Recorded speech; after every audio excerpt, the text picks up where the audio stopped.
Namaskar, this is Akhilesh Bhargava. Welcome to Tit-Bits on Business and Finance with me. If individuals and corporates default on their loan and other repayments, then so do sovereign nations at times. There were 5 sovereign defaults in the aftermath of the 2008 global economic meltdown. And now, due to the COVID crisis, several nations have defaulted on their loan repayments in 2020. All these defaulting nations are already heavily indebted, and COVID triggered the default by eroding their principal source of income and receipts.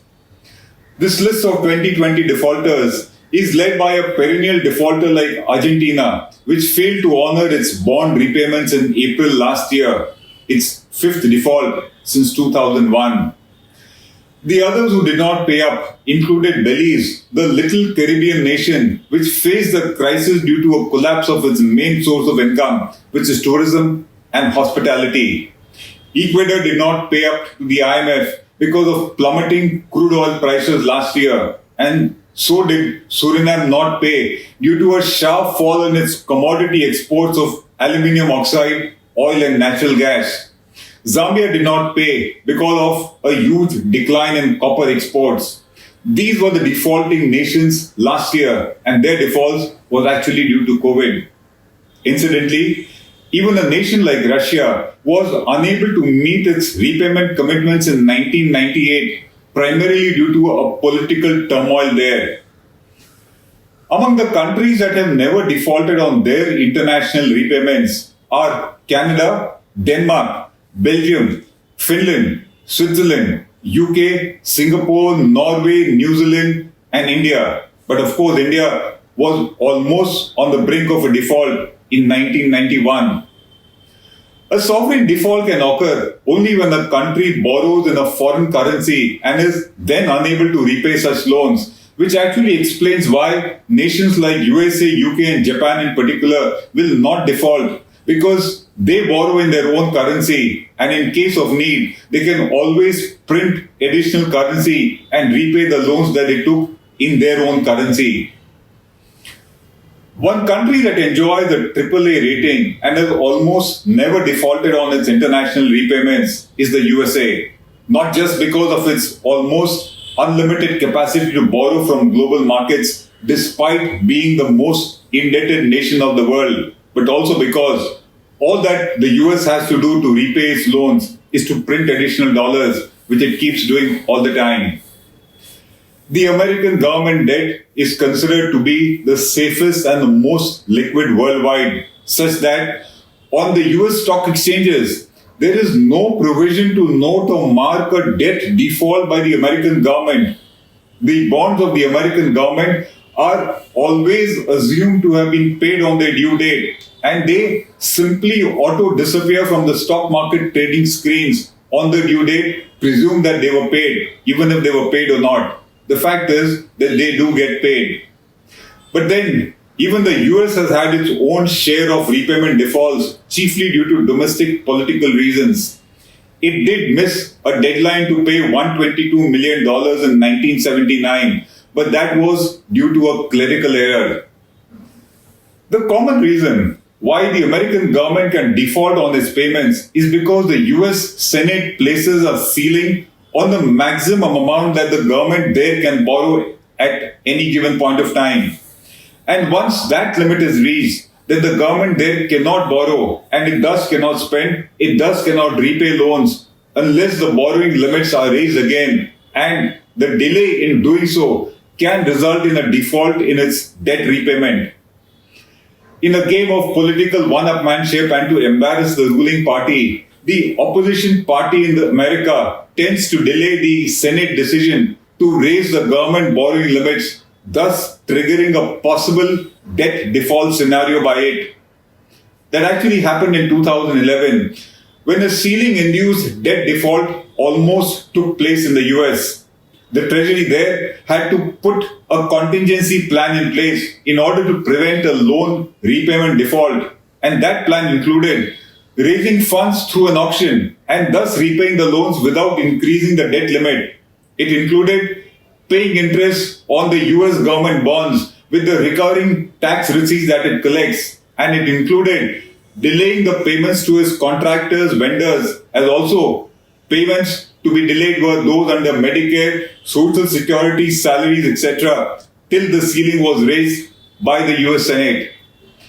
The delay in increasing the borrowing limit of the government in 2011 America was actually done to embarrass Barack Obama, and it did manage to do so. It did so because that delay disturbed the capital markets there, and it caused short-term panic in the US, it caused a huge scare, and it also caused a first-time ever downgrade of the US's AAA credit rating by Standard & Poor's. This kind of a 2011 scenario was repeated in 2013 again, and the short-term borrowing rates of the government shot up there. It again in 2013 happened to be a fleeting moment, but if it had continued, say, for just about a month or more, a study by the Brookings Institute says that the American stock prices would have plunged by 30% in case it had continued. The dollar value would have fallen by at least 10%. The borrowing cost of the government there would have shot up by 80 basis points. Its GDP would have fallen by 4%. Consumer and household confidence would be hit so badly that it would be then taking years for it to be restored, and a mild recession would have set into the US economy. That would have been the impact of the US defaulting on its debt, maybe just for a period of just about a month. This is what a simulation by Brookings Institute says. Amidst political partisanship to humiliate the present American President Joe Biden, a debt ceiling-induced sovereign default is again lurking on the horizon there.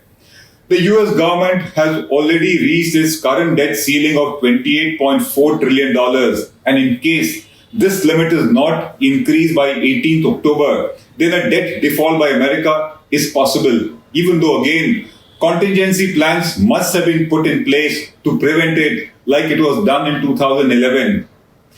If the limit is not raised in time, then the US government is likely to run out of cash between 15th October to 4th November as per the current estimates. And its immediate result would be that there would be chaos and uncertainty in global markets. If that happens, then Modi says that 6 million jobs will be lost in America, wealth of about $15 trillion will be lost amidst a falling GDP, and of course, an incoming recession. The CNBC points out that 50 million senior citizens of US in such a case will not receive their social security repayments. American troops will go unpaid. Millions of Americans will be cash-strapped. According to CNBC, there will be shock waves in the global stock, capital and money markets, and a potential downgrade of US credit rating will certainly hammer the treasury bonds of the American government. That's what the CNBC thinks. An increase in the government's debt ceiling should actually be a routine matter, but not when the political parties are out there to shame each other, as we have been seeing there since 2011. As the Joe Biden government battles to have its debt ceiling increased within time, its concerned Treasury Secretary Janet Yellen wrote in the Wall Street Journal warning of severe consequences of not doing so. Janet Yellen said in her written piece that the US has never defaulted, not once, she says, and that doing so would precipitate a historic financial crisis that would compound the damage of the continuing public health emergency in the US at the moment because of the corona crisis. She then says that the default could trigger a spike in interest rates, a steep drop in stock prices, and other financial turmoil would ensue not just in the US, but also in other global markets and economies. She says that the present economic recovery of the US would reverse into a recession with billions of dollars of growth and millions of jobs being lost. Yellen says that the US would emerge from this crisis, but it would be a permanently weaker nation. The US can borrow more cheaply than almost any other country, she points out, and defaulting would jeopardize this enviable fiscal position that perhaps only the US enjoys in world markets. She rightly points out that it would also make America a more expensive place to live in, as the higher cost of borrowing would fall on the consumers finally, and that mortgage payments, car loans, credit card bills, and everything purchased with credit will be costlier after the default. That would be the kind of debilitating impact on the US fisc and the US economy in case the ceiling of the government, the debt ceiling, is not raised by 18th of October, which is just a couple of weeks down the line. Most experts consider such a default to be unthinkable, and they tend to rule it out. Such time-pass political theatrics and grandstanding cannot be allowed to permanently damage and irrevocably stain a nation's standing built over so many decades, as in the case of US. If the unthinkable still happens, then the US would certainly touch its lowest depths, not just financially, but politically too. We of course think that this position will result in yet another temporary political scare like we saw in 2013 in particular, and that before the time limit, before the deadline, and before the ceiling expires, the US would have passed the necessary legislation to authorize the government to increase its borrowing powers more than what they are at the moment. This is Akhilesh Bhargava signing off till we meet again. Namaskar.